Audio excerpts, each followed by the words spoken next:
ஆசியாவிலேயே முதன்முறையாக பள்ளிக்கூடங்களில் மாணவர்களுக்கு சத்துணவு திட்டத்தை 1709ஆம் ஆண்டிலேயே கிறிஸ்தவ மிஷனரி சீகன் பால்கு தொடங்கினார் என்று சத்தியம் டிவி நிர்வாக இயக்குநர் டாக்டர் ஐசக் லிவிங்ஸ்டோன் தெரிவித்தார். சென்னை சேத்துப்பட்டில் உள்ள MCC பள்ளியில் நடைபெற்ற உயர்கல்வி பள்ளிக்கல்வித்துறை ஆலோசனைக் கூட்டத்தில் உரையாற்றிய டாக்டர் ஐசக் லிவிங்ஸ்டோன், கல்வி, நாகரீகம், பொருளாதார முன்னேற்றத்தில் கிறிஸ்தவ மிஷனரிகளின் பங்கு அளப்பரியது என்பதை சுட்டிக்காட்டினார்.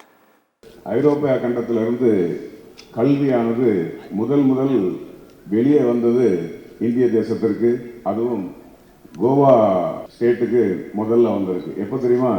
1540 1540 முதல் கல்வி அங்கு ஸ்தாபிக்கப்பட்டிருக்குது. சாண்டாஃபி ஸ்கூல் அப்படின்னு சொல்லி ஒரு ஸ்கூல்ல தான் இந்தியாவிலேயே முதலாக ஐரோப்பிய தேசத்திலிருந்து புற தேசத்துக்கு வந்ததுன்னா அது இந்தியாவுக்கு தான் வந்திருக்கு. அதுவும் கோவா பட்டணத்துக்கு வந்திருக்கு.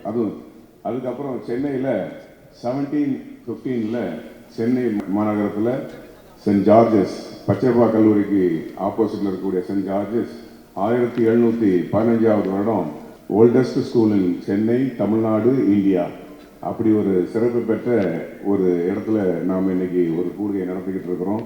அதே போல தரங்கம்பாடியில் 1709 1709 சீகன் பால்க் அவர்களால் கல்லூரி தொடங்கப்பட்டு இங்கு சென்னை வெப்பேரியில் 1716 தூய பவுல் மேல்நிலை பள்ளி உருவாக்கப்பட்டது. 300 ஆண்டுகளை கடந்த 2 பள்ளிக்கூடங்கள் சென்னையில் இங்கு இந்த கம்பீரமாக இருக்கிறது.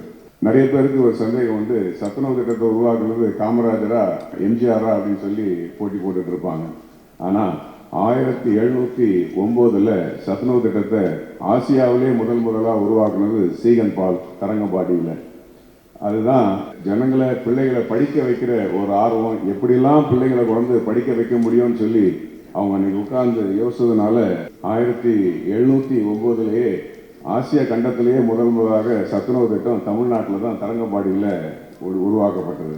எங்கெல்லாம் ஜனங்க நாகரிகத்திலையும் கல்வியிலையும் பொருளாதாரத்திலையும் முன்னேறி இருக்கிறாங்களோ அந்த இடத்துல நீங்கள் தேடி பாருங்க, ஒரு கிறிஸ்தவ மிஷினரி கல்லறைகள் இருக்கும் அப்படின்னு சொல்லி.